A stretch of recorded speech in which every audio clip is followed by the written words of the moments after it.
Okay, everyone, we're about to get started. So if you are not back and you can hear my voice, make your way back to the computer.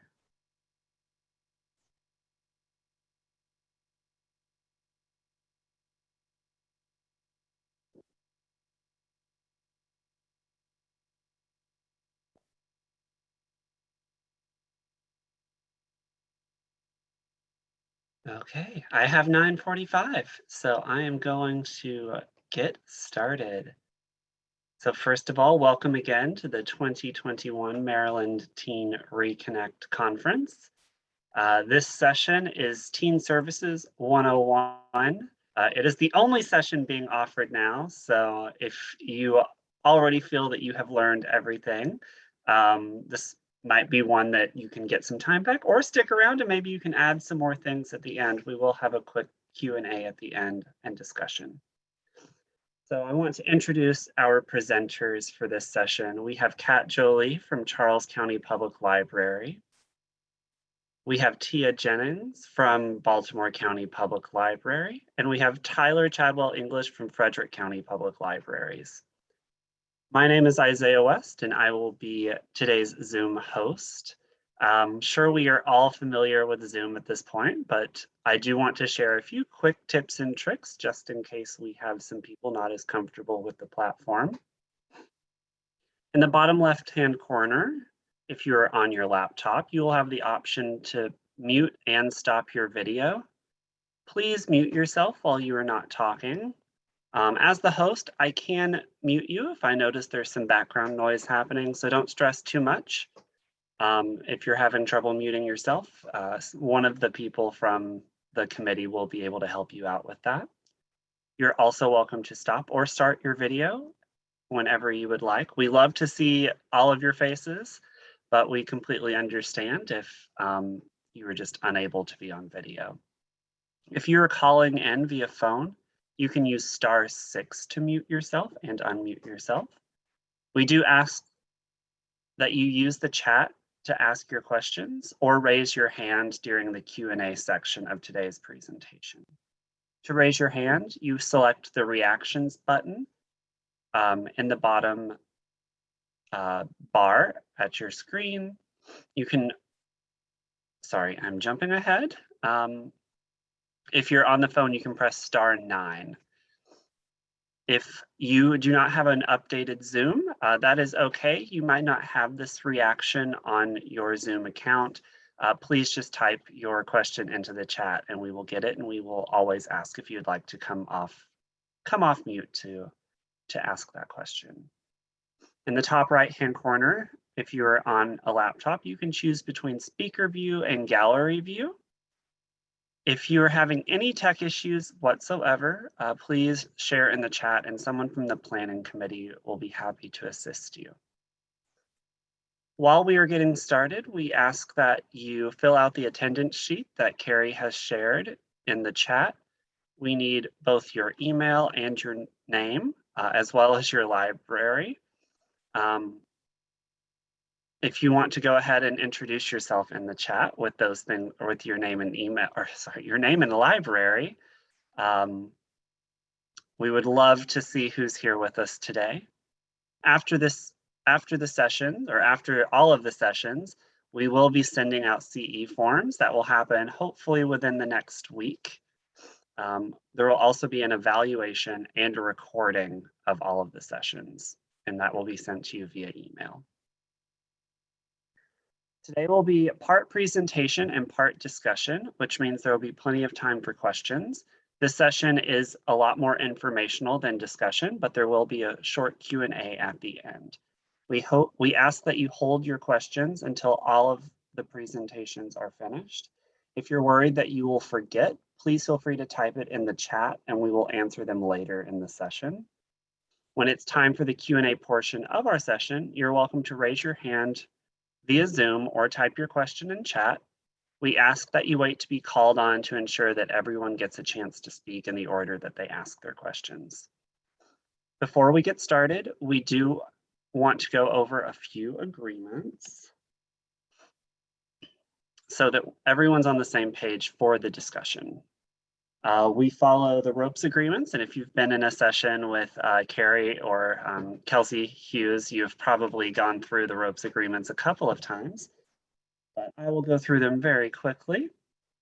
We have respect yourself and others, be open, ouchie, oops is okay, participate and pass, which means make space for others. After you make your comment, make sure that you're leaving space for others. Escuchar, which is Spanish for listen. Be open to the experience and be sensitive, and remember that this is a safe space. And what I always like to do is, we don't have time to go over everyone else's, but if you like to add other agreements, feel free to type those in the chat. I always like to see other people's agreements as we move into safe spaces. But without further ado, I am going to pass it on over to, I think all three of you are going first, so I'm going to pass it over to the collective.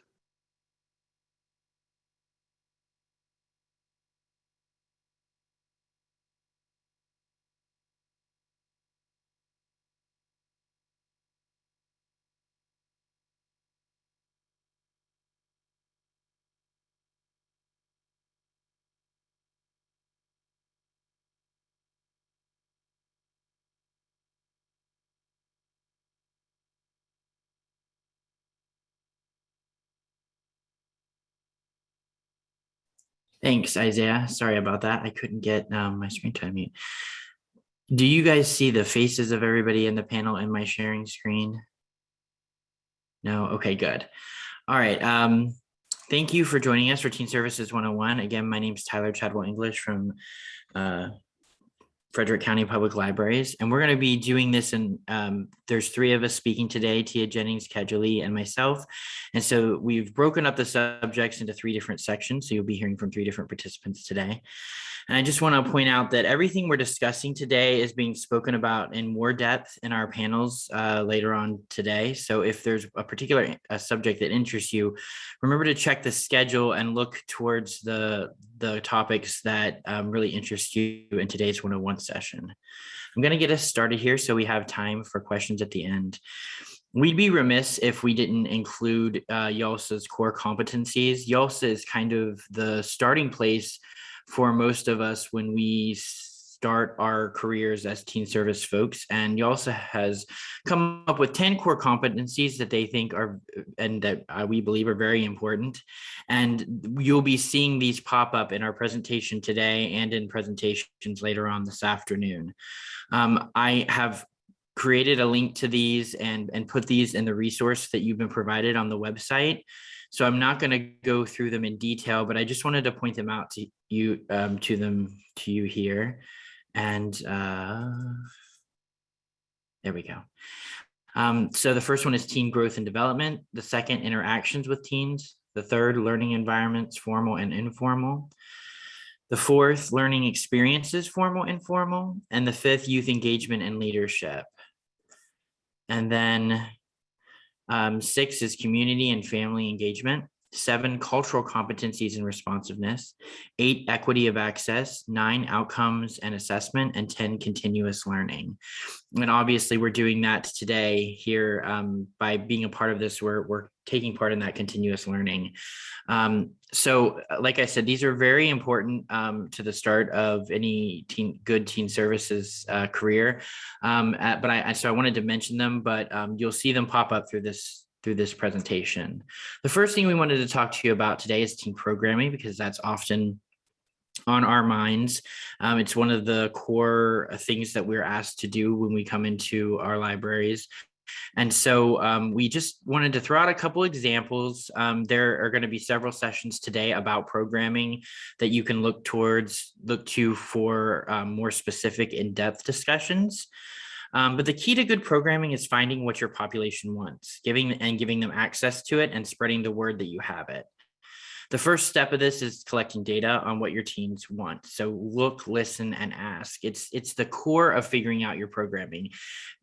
you can read 1,000 idea books on a million different ways to do programming, but if it's not something your population needs or wants, it's not going to make any difference. So the core of teen programming is listening to your population, finding out what they need and giving it to them and making sure they know about it. But a couple of things that are pretty standard in the programming business is our STEM programs. So things like Spheros and coding. Spheros, we take on a lot of outreach. Coding, we have Harry Potter coding ones that go really well at outreach.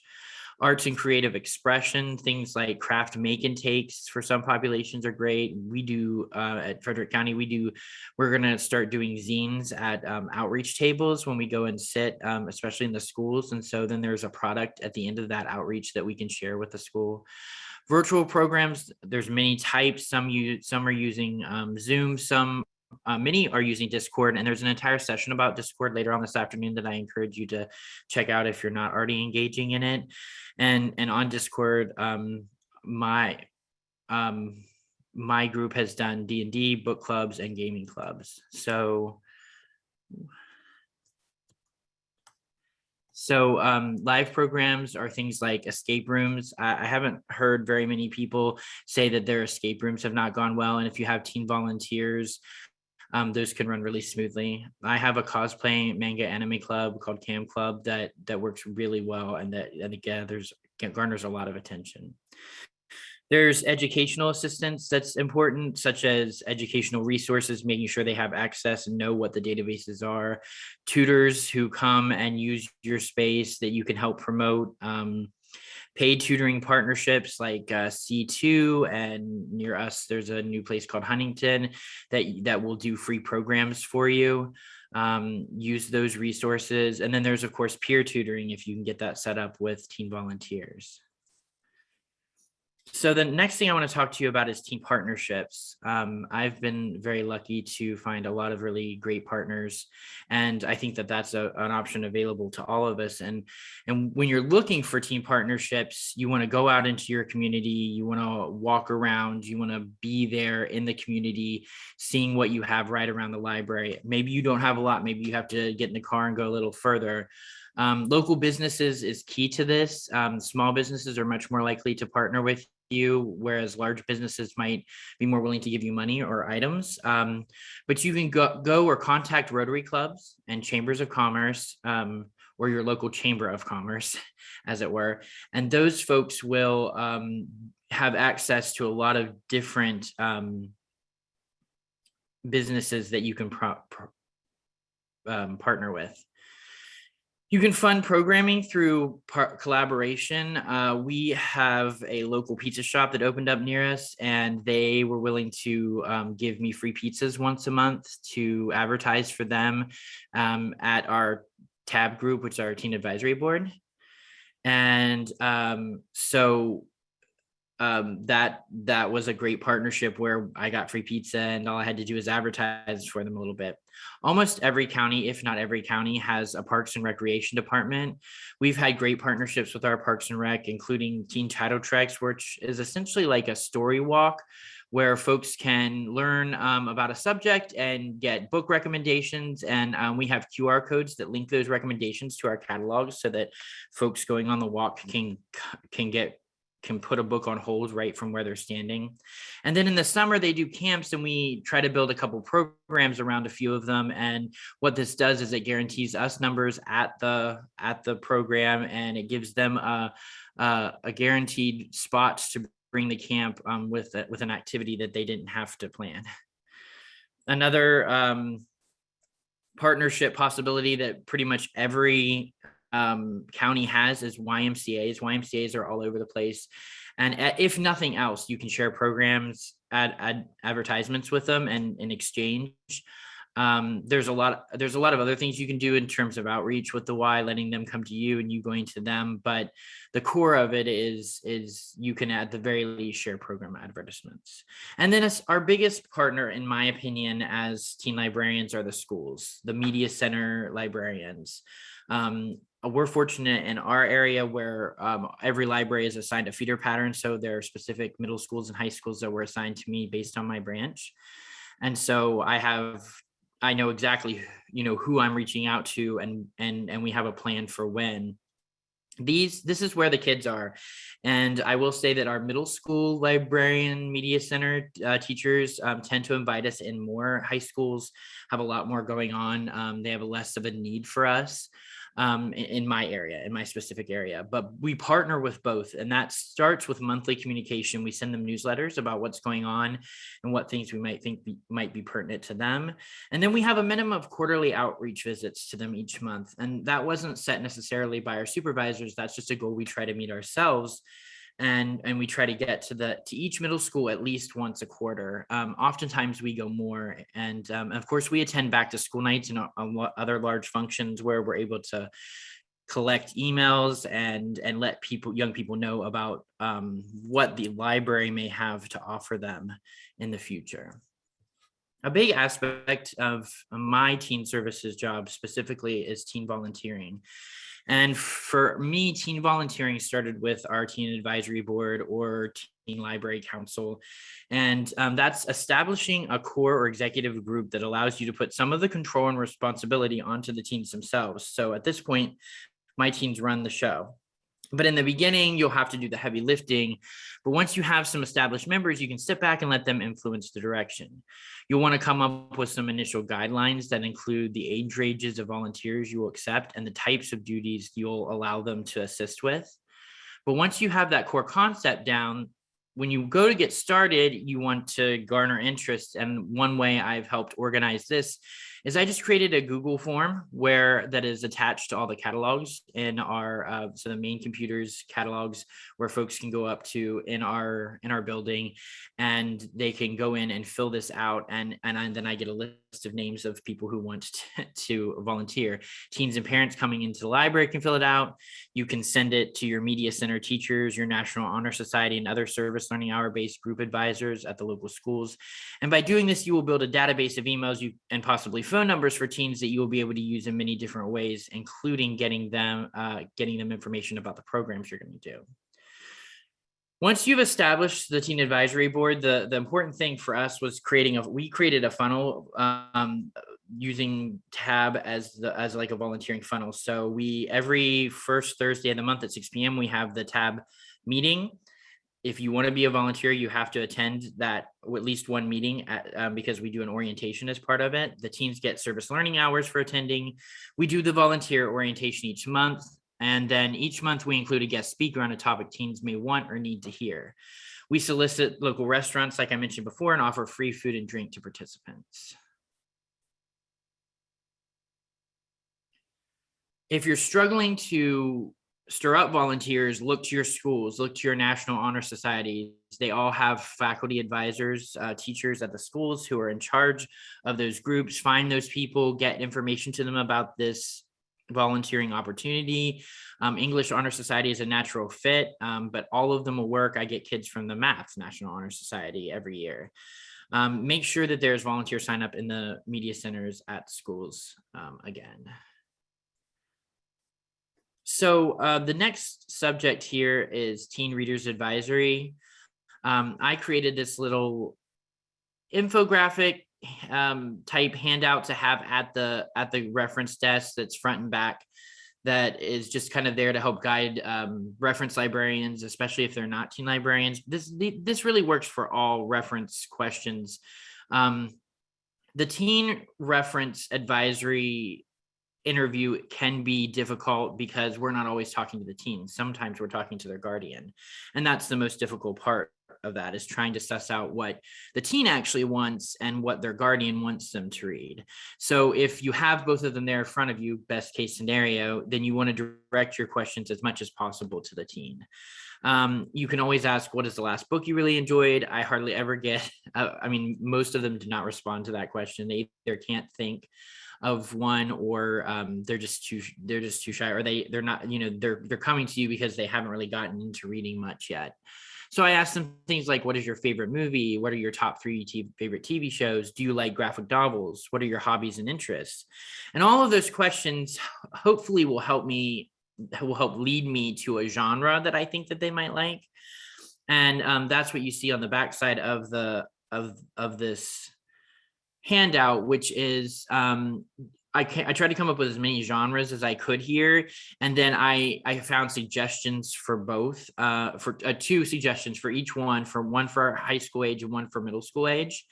And I follow up with questions like, do you prefer male or female protagonists? Do you like magic in your stories to take place in our world or a made up world? Do you like realistic fiction? And even if they've read the books that are on this handout, like let's say, for example, they've already read The Taking of Jake Livingston by Ryan Douglas, I can type that into, most of us belong to a database for Frederick County, it's novelists, that will give us read likes, right? So I can put The Taking of Jake Livingston, and that's a jump off point into finding more material for this teen. So I have talked quite long enough. I'm going to pass it over to my colleague Kat, and she's going to continue by sharing more about Teen Readers Advisory. Thank you, Tyler. There's so much great information there. Okay, just give me one moment. Just a reminder, I know I went fast, but all of our slides are up on the main website, and we created a 9 or 10 page resource list with a lot of this information in it for you to look at. That is also on the Teen Connect website. Thank you, Tyler. Okay, so just to add on to where Tyler left off, just going to jump into Reader's Advisory, some things that I have found helpful in my experience as a YA librarian. My name is Kat. I work at Charles County Public Library as a young adult associate. For me, the big thing is you got to connect with your teens, welcome your teens, greet them, tell them you like their backpack, talk about their shoes, just something to develop a relationship with them, because then they'll feel much more comfortable approaching you, asking you questions for a Reader's Advisory. If I do get a question, I walk with them to the stacks. I find that's really helpful. It's, as a librarian, I feel we get a lot of pressure to read all the books all the time, and that's not always possible. So sometimes I think being in the stack, showing them the genre stickers, walking with them, you can kind of pull the books out together, look at them, sort of keep it neutral. I always tell them, you're not going to hurt my feelings if you don't want to take the suggestion. Sometimes I don't really pull the book out and hand it to them. I'll just kind of pull it out a little bit. It just is like, here's one you might find interesting, or we'll flip to that title page information where usually there's like maybe a 1 or 2 line summary. The other thing I found really helpful is to have passive Reader's Advisory tools available around in our collection. So I have an example here. This is an infographic that I found online called Read the Rainbow. The other thing that I think gets talked a lot about in teen services as well are sensitive subject bookmarks, which I think are really helpful. I printed one out and I put it up in our YA area, especially in our nonfiction collection. And it has a list of sensitive subjects. It could be anything from dealing with abuse or mental health issues, sexuality. And then it has a list of the Dewey Decimal numbers next to them. And it also encourages, if they want more privacy, it directs them to our self-checkout machines as well. And then the other thing would be infographics, which is the example over on the right on my screen. And then the other thing I want to say is just practice with your families and friends and your colleagues until you get comfortable. I know when we get it quiet at the desk, like I'll generally talk to my colleagues and find out like what they like to read. Usually they have a particular area or interest that maybe I don't share or have, but when I get a teen or any patron of any age that comes in and has a specific interest, to be like, oh, okay, I know so-and-so is really into that. Let me go and try to talk to them and get some recommendations, that sort of thing. So as much as you can, just practice until it feels more comfortable for you. Here's some general Reader's Advisory collection management resources that I have found helpful. There is the blog, Reader's Advisory for All. We're going to include some of these resources on our resource sheet as well. I think, as Tyler had mentioned, the Reader's Advisory for All website is found really helpful, especially for maximizing Reader's Advisory tools. For example, I know the blogger will talk a lot about different award winners, but not necessarily just focusing on this year's award winners, but using the list of past year's award winners can be really helpful as well. Also, I would recommend sites like We Need Diverse Books. Social media has a lot of different resources as well. Think about your Twitter, Ask a Librarian. I believe it's on Thursdays. So if you want to practice your reader's advisory or get some ideas or suggestions, that's another great resource. I think also with YouTube, TikTok, Instagram, there's a ton of book trailers, booktubers, you got Book Talk, Bookstagram. You'll see a lot of teens are coming in now that maybe they have like a screenshot on their phone of a book that they saw on Instagram, and they'll be asking about it. So it's good to be aware of those and maybe follow a couple of folks to see what books that are being talked about. And then another resource I think that we've all found really helpful is the Teen Services Underground. They have a website as well as a Facebook group. And it's not just for readers advisor or collection management, it's especially helpful for programming as well, and just addressing general issues that come up with teen services. And then of course, you've got your journals, your webinars. And then I also want to talk about, not everybody will necessarily think to go to their local bookstores. I looked out that my local bookstore actually does a quarterly meetup for school librarians, and we'll basically discuss any YA or J materials that have published in the last several months. And it's neat to have a really nice discussion. For example, this book is coming out, the cover skews a little bit young, but the content skews older. So you get questions from parents. So I've just found it a really helpful resource. Okay, so more about collection development. Get to know your collection. Start with weeding. Check and see what books aren't really circulating. It's a great way to build your displays.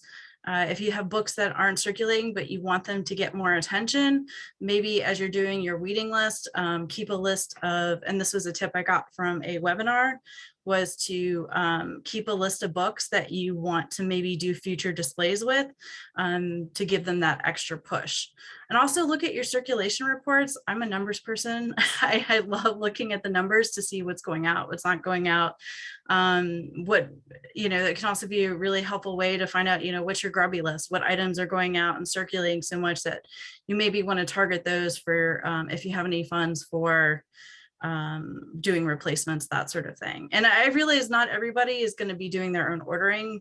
Everybody has a different approach. It could be centralized ordering, but maybe you still have the opportunity to make suggestions. And again, we talk a lot about this, is to get input from your teens, get them interested, invested in your collection. That's really important, especially if you're building a diverse collection. One of the things I talk about is, when you have the teens and you're in the stacks and you see that they're really passionate about your manga, ask them, are there series that we don't have that you want us to add or include? Usually they'll be like, oh, I really love the series. Can you add that? And I'll be like, yeah, definitely see if we can get that for you. And then the other thing, webinars, once you get on this publisher list, that will email you all the time, but it can be a great resource for seeing what's coming up in the next couple of months. And then I feel like it helps when you get a couple of touches with a new book. So like if you're reading the review and then maybe you hear about it in a webinar, and then when you see it physically in the library, it's not so unknown to you. You're like, oh, okay, I kind of can connect with that. I remember hearing about this before. I feel like that also helps with the reader's advisory aspect. And then finally, I also want to make sure, I don't know that everybody knows, ALA has their different affiliate groups, like the American Indian Library Association, the Black Caucus, Asian Pacific American Librarians Association. Often those organizations, groups have their own book lists that can be really helpful, and can be a great resource for collection management as well as reader's advisory. But then finally, the main thing I would say, like if you're new to libraries, especially working with teens, is know your collection and development policy. Be prepared for challenges. So if you can, have it out, read it, be familiar with it, but also take an active or be proactive about educating your staff about it as well. If you're the teen librarian, have those conversations ahead of time so you can be prepared in case a parent or somebody comes up. Maybe walk them through the different types of challenges you might encounter. For example, somebody just may make a comment. There might be situations where you want to hand them a feedback form to get, their inputs, something that maybe can be followed up on later, or if it's a more serious challenge. we do have great resources for that. The ALA Office of Intellectual Freedom and MLA's Intellectual Freedom Panel. They usually meet, I think, at least once or every couple of months, and you can join their meetings. That's a really helpful tool as well. Also to get, if you have that interest in intellectual freedom. And then with the challenges, do some role play, have a script prepared, anything that you can do to sort of help yourself feel prepared in that situation. Okay, so we're going to transition into teen spaces. And as you all are familiar, we all have different teen spaces. You may not have a space at all, or you may just have your book stacks and a couple of chairs. Or you may have like a cool fancy new teen designated area. We all have different challenges with our spaces. And teen spaces are challenging in that they also serve multiple purposes. You have your teens who want to be studying.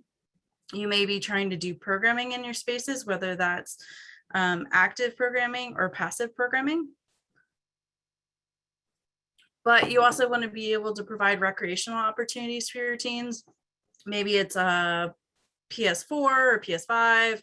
I know PS5 is probably not it yet. But then you also might have some makerspace opportunities, whether it's a cart, a dedicated space, or you may be wanting to bring in your 3D printer for a pop-up program. But then also we're trying to meet the technology needs of teens in our spaces as well, with computers, different software, whether it's video editing, maybe podcasting equipment.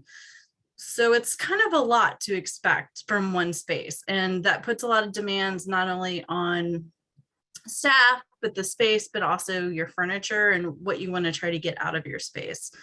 But there are options. If you don't have a space, there are possible solutions. For example, if you don't really have like a dedicated teen space, maybe you have a meeting room somewhere where everybody can get together and, just have a couple hours, play some board games, do some coloring sheets, maybe work on, some laptops, or that's where you provide your tutoring. I've seen examples of where folks maybe found a space that was being used to store furniture, but they were able to maybe reclaim that space, make it a teen space. The other thing too is if you don't have a lot of flexibility, is to work with your displays. Even if you don't have the tables or the furniture, having those displays out saying, hey teens, we see you, we value you, we want you here, can go a long way too. And then of course, we'll talk about this later more today with different presentations, but again, virtual spaces, that's been really important for teens during the pandemic with Discord and Twitch. So just be thinking about your spaces, how your teens use their spaces. If you can, watch your teens in their spaces. How do they use it? Do they move the furniture around? Are they trying to get closer to the outlet? What's important to them? Is it comfortable? Can they lounge on it? Can they, sit back and read and relax? Or is it just kind of uncomfortable? YALSA, to bring this back to YALSA has their teen space guidelines. These are just 2 examples that I pulled out from some of their 9 main guidelines. So again, solicit teen feedback and input in the design and creation of the teen space. You can do a survey. You can just poll your teens when you're doing a program and get their feedback. I know when we were talking to our teens, the one thing that they requested were beanbag chairs. So we made that happen, and they're getting a lot of use, and we're really excited about that. The second one is provide a library environment that encourages emotional, social, and intellectual development of teens. So we just want to make sure, it goes back to that whole idea of this teen space being a multi-purpose space. Are you meeting their needs for studying, or are you also meeting their recreational needs too? So here are 2 sources I have found to be really helpful when looking at teen spaces. One is the Nordic 4-space model. I've linked to an article here from IFLA. It's just a helpful way of thinking and assessing library spaces, looking at sort of the intellectual idea of spaces, that you want it to be a space for inspiration, a space for learning, your studying, your group meetings, for them to gather, but then also performative, which is basically looking at the teen space as a way for teens to have a performance space. Can you pull out objects from your programs and display them? How can you make the space more inviting and to show teen ownership of your space. So for example, I've been pulling things from our drawing club and printing them out, even though we're meeting virtually, and like putting those up on the wall and writing drawing club on them. And then I've been getting a lot of questions about our drawing club that way. And then the other is Velasquez has a book called Real World Teen Services. It's a very compact book, covers a lot of areas, especially good for readers advisory as well, interacting with teens, advocating for teens, and some really practical suggestions for teen spaces. So I also want to just briefly talk about advocating for teens. A lot of this sort of echoes what we've already been discussing, and also will get repeated again today throughout the day.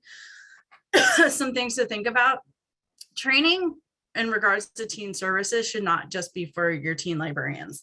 It should be for all staff. You want all staff to feel comfortable welcoming teens into the library. You want to be sharing best practices, maybe at your staff meetings or all staff meetings or branch meetings. Talk about how you address challenging behaviors. What's the best way to do that? Maybe staff need help with role playing or creating a script, or just make sure everybody's on the same page so that everybody feels like they're being treated equally. Also promoting positive interactions with teens. Don't always focus on the negative. Talk about those good experiences that you're having with your teens and model that behavior for your other staff as well. And then also, as Tyler had mentioned before, community partners are really important as far as identifying allies and advocating for teens. So think about your student government, your National Honor Society, any student-led groups. You want to think about administrative buy-in, aligning your programs, read through your strategic plan, look at what the library has identified as what it is prioritizing, and see what you can do to align your programs and the opportunities you want to build within your teen space, and match that to your library's strategic plan.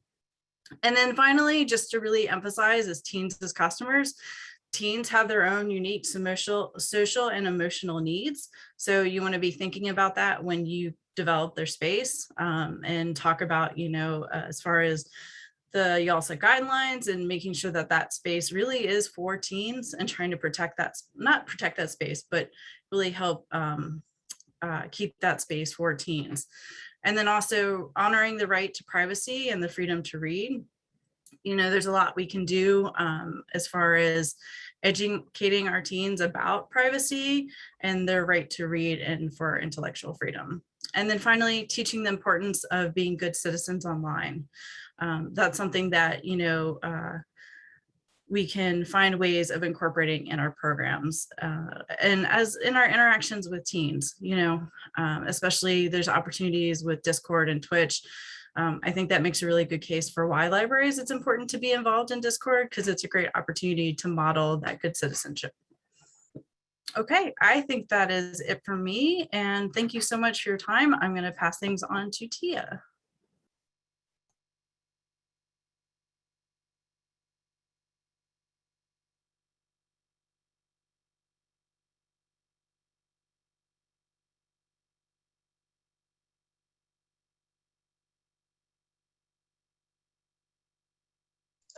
Okay.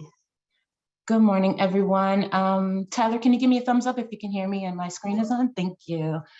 Good morning, everyone. I'm Tia from Baltimore County Public Library. I'm a youth and family engagement specialist, and I'm honored to present with Tyler and Kat. I've learned so much during this process. In particular, collection. Kat, I never really focused in on collection. I've learned so much from you. So off we go. I will begin by talking about outreach. There we go. So we always hear when we first start, go where the teens are. So where are the teens? In our schools. I'm sorry, I'm going to try to move my screen a little bit. There we go. Schools, public and private and home schools. Also schools for homeless teens or teens in foster care, detention, juvenile justice centers, treatment centers. Also, a reminder that you don't just have to reach out to the library media specialist or the guidance counselor. We've had some really great successful programs with football players, band or music departments, the Spanish teachers. So be sure to reach out to the whole entire school, not just the media specialist. LGBTQ centers and medical organizations, WISE, Girls and Boys Clubs, skate parks, basketball courts, shopping centers, festivals, barber shops. Oh, I want to move this on my screen. I'm sorry. I just want to get rid of this. Gone. Okay, sporting events and bookmobiles. What is your goal when meeting teens? Why is my screen? I'm sorry, you all. I'm just having screen issues. Here we go. What is your goal when meeting teens? So why are you there? It makes a lot of sense to not just show up and go, hey, we're here to talk about the program. Like, what are you really there for? Is it education? Are you providing resources? Are you doing passive programming or providing some form of entertainment? Do you want more teens in the branch, or are you telling them about services that are connected with their school or other activities? How will you engage with the teens? Are you giving away free giveaways? Is it a presentation? Do you have activities for them to participate in? And what do you want the teens to walk away knowing? Always a good question. What are you leaving them with?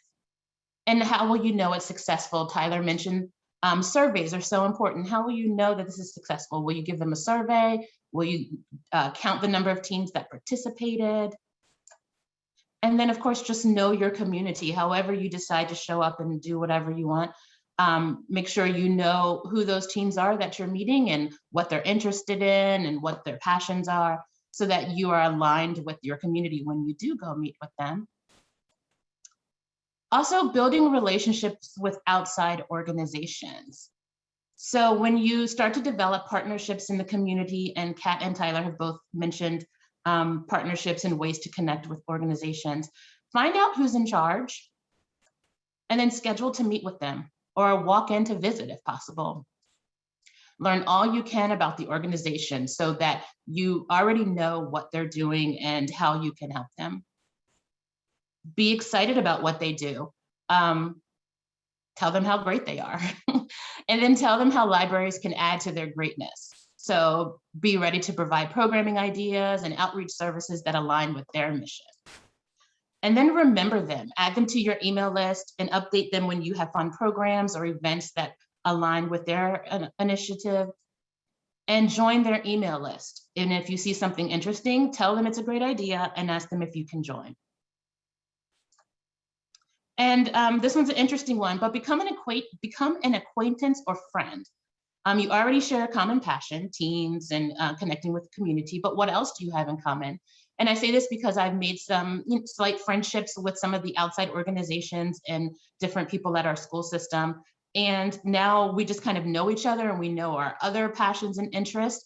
And whenever we see something or hear something, we go, oh, Sue probably would like to do that. Let me call Sue and see if she wants to do something like that. Even though it doesn't align with like our immediate initiative, it aligns with something else, and we can always work together and find ways to connect. So building relationships, really. And I didn't find many resources on teen library outreach, but YALSA has a blog where lots of teen librarians all over the country have posted their outreach initiatives and the goals and how it went, and if they had a budget, like just details on how to get started step by step. And that was really helpful to see. And also ALA website has an outreach librarian description. It's a little old, but as I scan through it, it is helpful just to kind of have an idea of like, what does it mean to outreach? What are some steps you can take? Yeah, so. Next up is mental health and teen brain development.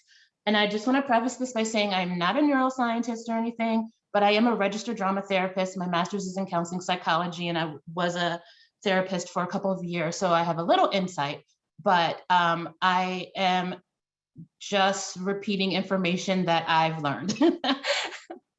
So, and also this is not all inclusive, of course. This is a 15-minute presentation. So, supporting youth mental health through library services by Ryan Moniz, I believe, from Canada. He is a YALSA educator. He also spoke at one of the first Teen Connects.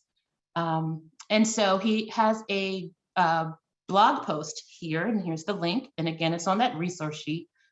And it really goes into detail about different ways to support teens There are multiple links to documents and program ideas and information. It's a great resource.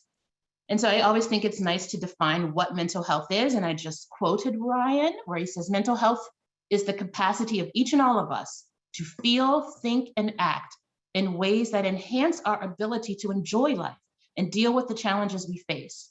And furthermore, it's the ability to meet psychological and emotional demands of everyday life. So like, how do we stay well?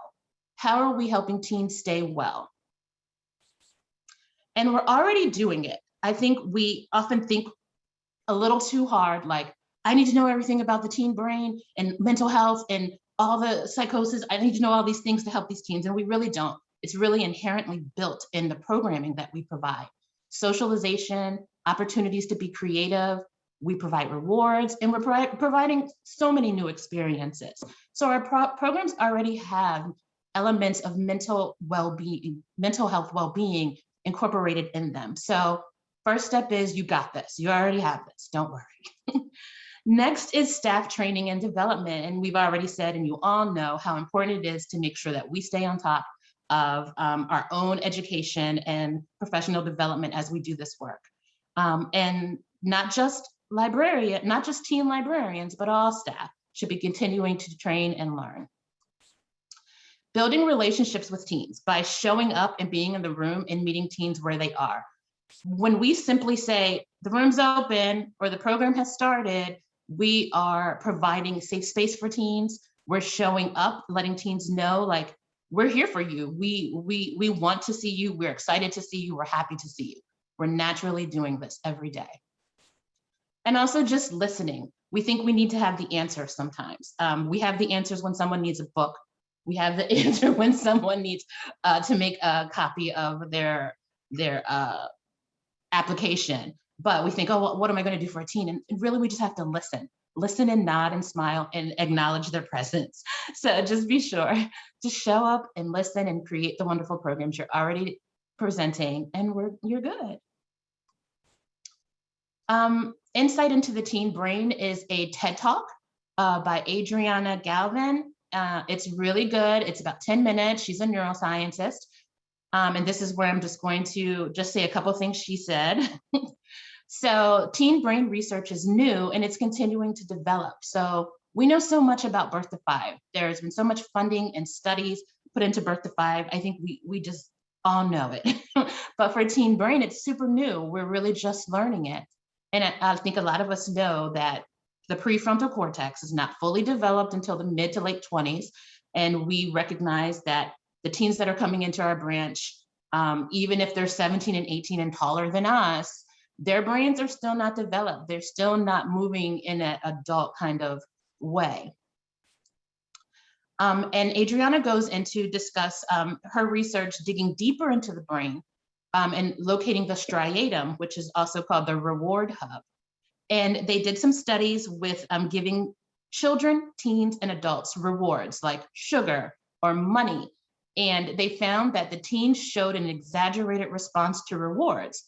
And then this led to a sharp decrease into adulthood. So like teens are super excited when they get a reward, their striatum is like blinking. But as soon as they move into this adult phase, we stop being excited about rewards, which is interesting.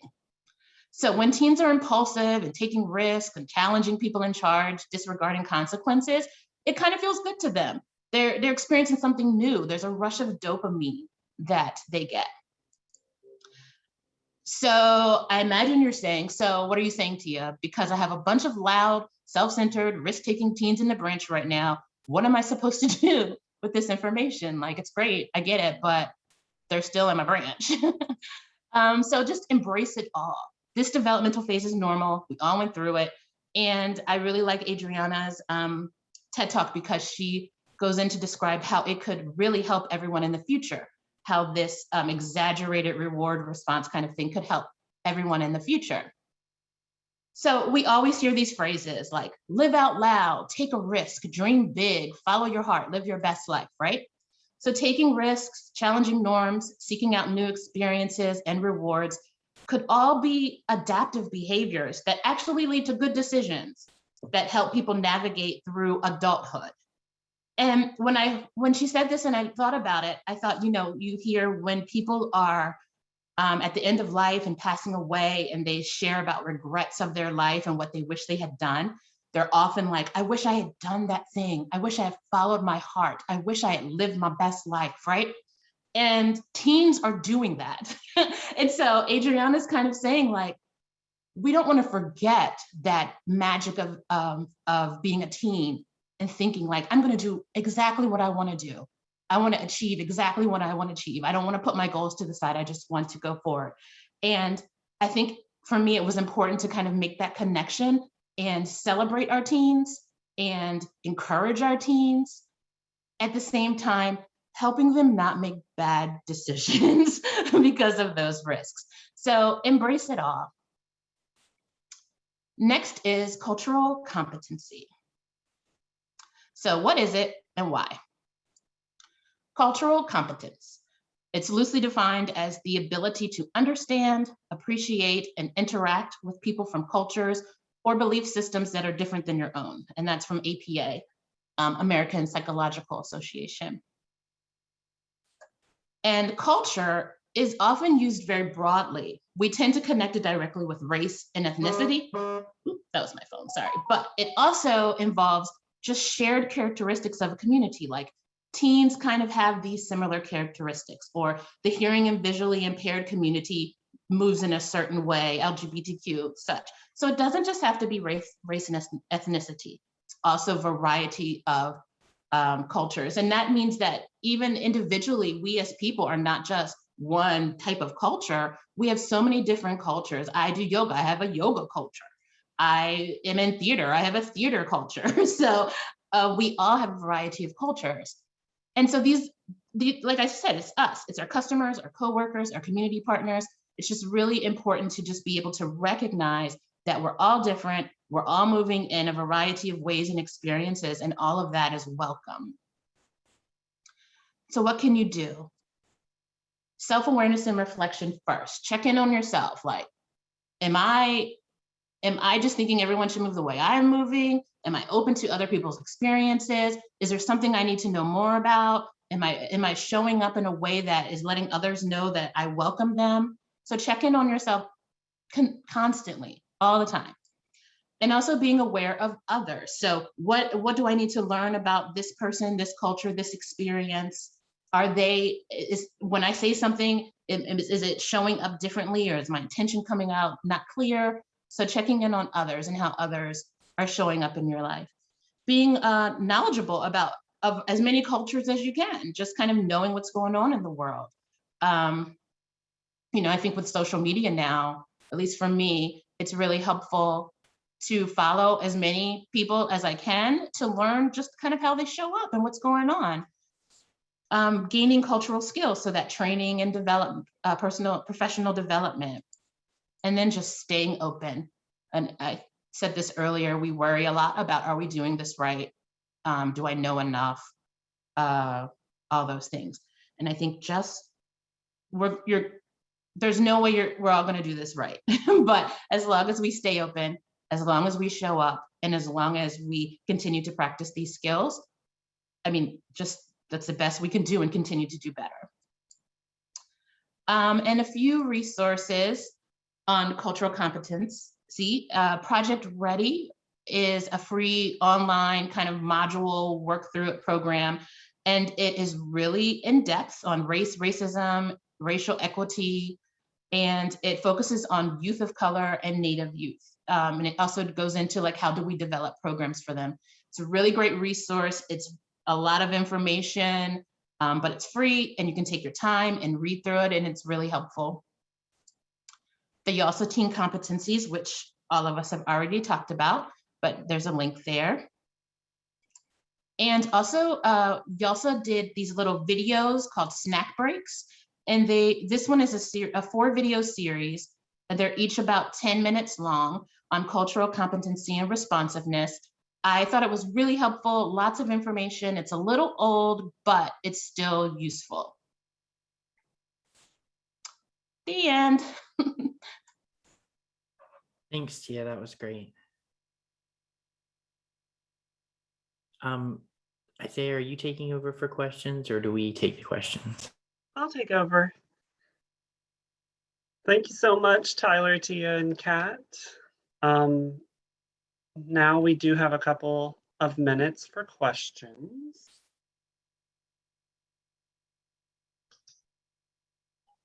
So I'm making sure we didn't get any Yeah, that and I missed in I've the been chat. watching the chat too. I know Okay. there's been a lot of the really quick questions that a lot of you have kind of taken care of and answered, but kind of a larger one that I think when we think about advocacy and getting that support by all staff, if we can do some brainstorming about libraries and different organizational setups that maybe are such that there is not a dedicated teen services librarian, and how do you prioritize teen services, have them be a part of the repertoire of programs and resources and services when there's not dedicated staff? And I know that's challenging. A lot of that has to come, from just the bigger picture of how an organization is structured and administration. But if we have any tips for that, that could be helpful. Just not necessarily on all of three of you, but anyone here that's got a similar situation or some ideas about how to help our teens services be visible and effective when there's not dedicated staff. I'm fortunate enough that that's not our situation, but I think Kat and Tia both really pointed this out and saying that just being there, right? Being present. I don't have it on right now, but I wear a lanyard with lots of different like pins and stuff on it that really shows that like that folks can approach me from different cultures and representations. And I think that's true of teens too. Like if you have things on there that they'll recognize, that they'll know. And if you put things up on the walls, if you put things at the desk that is just for them, just make them feel seen and heard in your space. And just being there, I hate to say that that's enough because there's so much more to it, but just being there is enough. It's the greatest start you can have, right? Is to just be there for them, and then talk to your youth services coordinators if you can, if you're supposed to have three youth services programs a quarter, ask if one of those three can be teen related and move from there.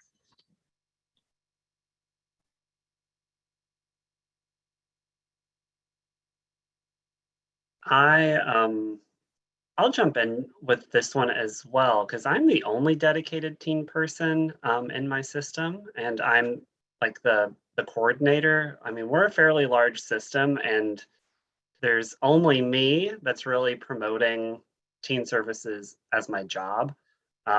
We have a lot of generalists, and we have a few branches that are youth services, but that have youth services departments. But the big thing that I found is just finding the like-minded teen people and forming a group, whether it's official within your library system. But I think that's the best way to start. It also helps your administration or supervisors see that there is, a desire to do teen programming, to come up with teen initiatives. I think it's a super easy way to also just bounce ideas off of people and make sure that all your teen areas are being covered as well. I loved that in the programming portion that Tyler, Tia, and Kat just did. It not only focused on the fun things, but also on the things that teens need. And I think that that's an area when there's not dedicated teen staff that gets left behind a lot. So that's my advice. I've never worked in a library system that had dedicated teen people. So it's always been a struggle to get everyone involved. And this is my second time being a teen services coordinator. So I definitely know that struggle of what do we do with the teens? I'll just jump in real quick. I feel like regardless of where it worked, whether or not it's been somewhere where it's had designated teen services staff or just more sort of generalist staff, usually there's staff who are interested in teen services. They're the ones who are always pushing to present the teen programs. So some counties may have like a teen team that sort of pulls together and plans the programming for the year for those teens. And a lot of times those are folks who advocate for teens. But even in a system where we have designated teen staff, there's always staff who are maybe not teen services, but are very active and really passionate about our teen services. One of our programs that's actually one of our most popular programs and long-lasting programs is our anime club. And that is put on by a reference staff member. It's not a teen services staff member. So there's a lot of ways to coordinate. And I think it's communication too, and thinking about sort of long-term planning as far as your programming, because your students or your patrons, your customers, they're going to age up. And we've seen that a lot with the pandemic. The teens that we had before the pandemic are not necessarily the teens that we're seeing in the library now. They've moved on, they've aged up, they're working, they have maybe graduated high school. So a lot of it is that coordination with staff to make sure that as you continue that age, following these different ages as they age out. So like you've got your storytime kids, eventually those are going to be your tweens. And so how do you keep them engaged and, really plan and keep them connected with the library to be lifelong library users? And I think that's where you also get that administrative buy-in as well too. Renee pointed something out in the chat that goes along with what Kat said and that's just a reminder that, teens are a bridge. If they don't feel comfortable in the library, and I think this is good to remind your admin, they're eventually the adults that are going to bring their kids to story time, which all of our admin seems to focus on number wise, right? It's all important to get those adults in with their kids. Those adults were once teens. And if they didn't feel comfortable in the library, why would they bring their kids to the library? And I think too, oh, sorry. I was just going to say real quick is like with teens, like, it's not about just making them feel welcome in the teen space. It's really about making them feel welcome throughout the entire library. Teens should not feel they have to be in the teen space. So if you don't have a teen space, there's ways to make teens feel welcome all in the library. And I know we're running out of time and it's slightly not connected, but Kat pointed out in her portion, connecting your programs with the strategic plan.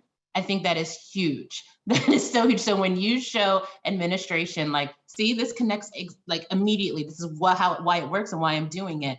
I feel like there's an ease of aligning with it at that point. That's all. Well, thank you so much. I do want to put one more plug before we wrap that up, because bringing up the strategic plan, if you're interested in teens and tweens and you are working your strategic plan in your system, ask to be involved and make sure that teen voice is represented within your strategic plan, because then your admin has no other choice than to align your programming with teen services. It might be a great way to get that position started in your system as well if you don't have it. But thank you so much. This was a great kickoff presentation. I hope everyone is taking something with them. I know I am. I offer trainings like this to my staff, and I feel like attending other people, I'm always pulling things that they're saying and repurposing it. So thank you so much for that. Our first two sessions are coming up at 11. We have partnerships and community engagement, as well as rebuilding programs and services. So those are our next two at 11. We hope to see you there. If you accidentally enter the wrong Zoom, you will see the slide first thing, and just let us know that you don't know where that Zoom link went, and we will get you the correct one. So see everyone in just a little while. Thank you. Thank you, Tyler, Kat, and Tia, Isaiah, everyone.